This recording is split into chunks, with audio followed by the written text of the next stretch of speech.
اس میں وہ پہلو اختیار کرے کہ جو انسانی اقدار کے اعلیٰ سطح پر وہ چیزیں ہوں، وہ عمل ہو، وہ سوچ ہو، وہ فکر ہو، تو وہ ایک وسیع معنی ہے تقویٰ کا۔ یہ میں نے نہیں کہ چاہتا آپ عبادتیں کر لیں، آپ کو ایسے لوگ بھی ملیں گے جو نمازیں بھی پڑھتے ہیں، جو حج بھی کرتے ہیں اور قتل و غارت بھی کر رہے ہیں، بلکہ بعض ایسے ہیں جو دہشت گردی بھی پھیلا رہے ہیں، دہشت گردی بھی ہم بعد میں آئیں گے، یعنی یہ بڑا سب کچھ کر امپورٹنٹ رہے ٹاپک ہے۔ ہیں، ہاں، نماز بھی پڑھ رہے ہیں، داڑیاں بھی انہوں نے رکھی ہیں، بڑی بڑی داڑیاں ہیں، اور سارا لباس حلیہ حضور کا ہے، وہ سارا کچھ، لیکن وہ اتنے متشدد ہیں کہ اتنا رسول نے دین کو لوگوں پر نہیں ٹھونسا جتنا یہ لوگ امتی ہو کر ٹھونس رہے ہیں۔ اچھا، بعض لوگ یہ سمجھتے ہیں کہ تصوف کا جو راستہ ہے وہ شاید شریعت سے متصادم ہے۔ نہیں نہیں، ایسا تصوف جو شریعت سے متصادم ہو وہ تصوف ہی نہیں ہے، اچھا، وہ ناجائز ہے، وہ حرام ہے۔ کوئی ایسا تصوف نہیں ہے، شریعت کا یعنی ایک حکم ہے۔ جی تو تصوف کا یہ زوایا جو ہیں، خانقاہیں کیا ہیں؟ جی، خانقاہیں یہ ہیں کہ یہ زاویہ عربی میں کہتے ہیں ایک کونے کو، کونے کو بالکل، تو کونے میں اینگلز جو ہیں، یا جی، تو کونے میں زوایا بنائے جاتے تھے۔ یہ ہم آپ کے ایران میں آپ نے حضرت ذوالنون مصری ہوئے، بشر حافی ہوئے، اور معروف کرخی، ذوالنون مصری، یہ بڑے بڑے جو مشائخ ہوئے ہیں جو تابعین کے دور کے بعد، یعنی حضرت تابعین جو علی حجویری کے دور سے ذرا پہلے یہ لوگ ہوئے ہیں۔ تو انہوں نے یہ زوایا بنائے کہ جو کچھ قرآن و سنت کی تعلیمات ہیں ان کو اپنے وجود پر نافذ کر کے عمل پیرا ہو کر جو ایک اندر کی دنیا لذت پیدا ہوتی ہے اور ایک ارتقائی یعنی ایوولوشن، یعنی ذہن روشن ہوتا ہے، کھلتا ہے، اندر کے دروازے کھلتے ہیں، تو وہ اپنے آپ پر طاری کرنے کے لیے انہوں نے گوشہ انزوا یعنی تنہائی کا کونا اختیار کیا، اللہ اللہ کرنے کے لیے، اپنے اندر کی دنیا کو اجاگر کرنے کے لیے۔ تو یہاں سے یہ تصوف اصل یہ چیز بنیاد ہے اس کی۔ اچھا، تو ان کا شیخ عبد القادر جیلانی جو ہیں، غوث پاک جن کو کہتے ہیں، یہ وہاں سے تصوف کی تعلیمات شروع ہوئی ہیں کہ حضرت علی کرم اللہ وجہ سے ہی ہم کیونکہ سلسلے جو ہیں وہ ان سے جا ملتے ہیں؟ اس میں یہ ہے جی کہ حضرت شیخ عبد القادر جیلانی رحمۃ اللہ علیہ تو ایک منفرد ان کا ایک اسکول ہے اپنا، تو یہ تصوف کی جو روایات ہیں یہ تو اصل میں حضور علیہ الصلوۃ والسلام کے عمل مبارک سے یہ سارا سلسلہ، تو منبع تو آپ کی ذات ہے نا، چلا تو آپ سے ہے سب کچھ، صحابہ میں آیا، پھر تابعین میں، تبع تابعین میں، اہل بیت اعظام میں، جی جی، یہ سارا کچھ وہی تصوف کا۔ آپ دیکھ لیں کہ اگر آپ کربلا کو دیکھتے ہیں تو کربلا صرف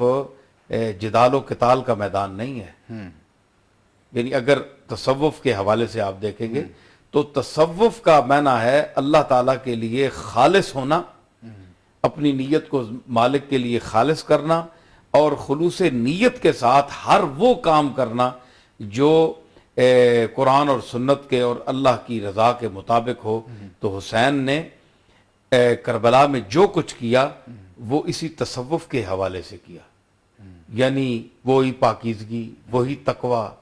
ہے جی۔ اب گوشے میں دیکھیں کہ دشمن سے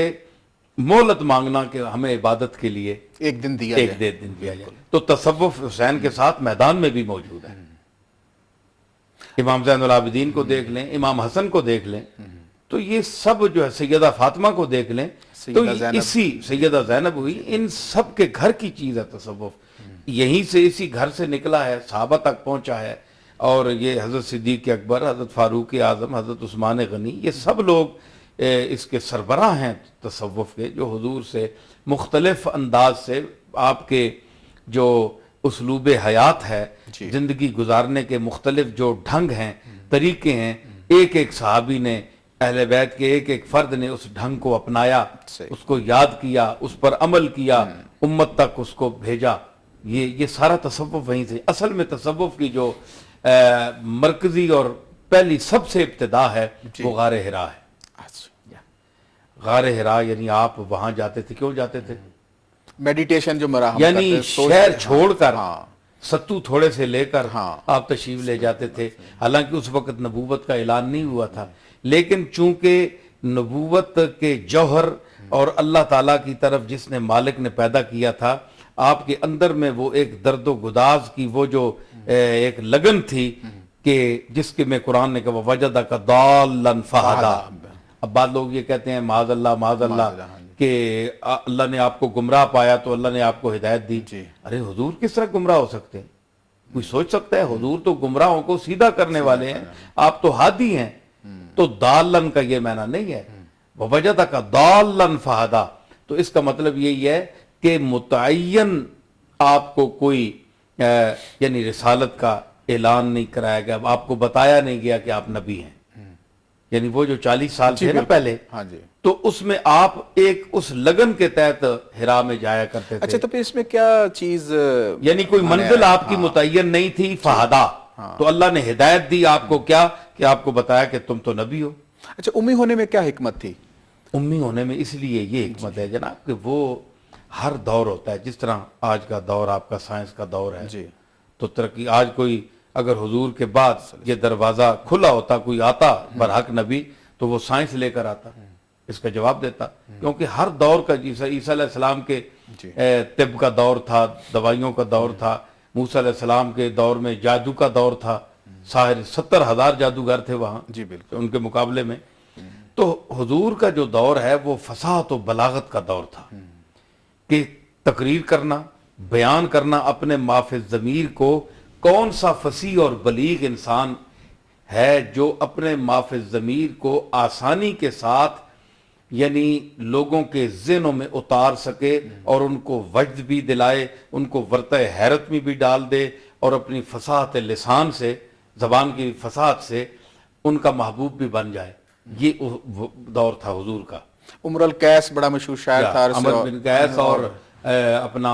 اور بہت سے یہ جو سبا معلقہ ہیں ہمارے ہیں جی، تو یہ سبا معلقہ جب یہ لٹکائے گئے کعبے کے ساتھ تو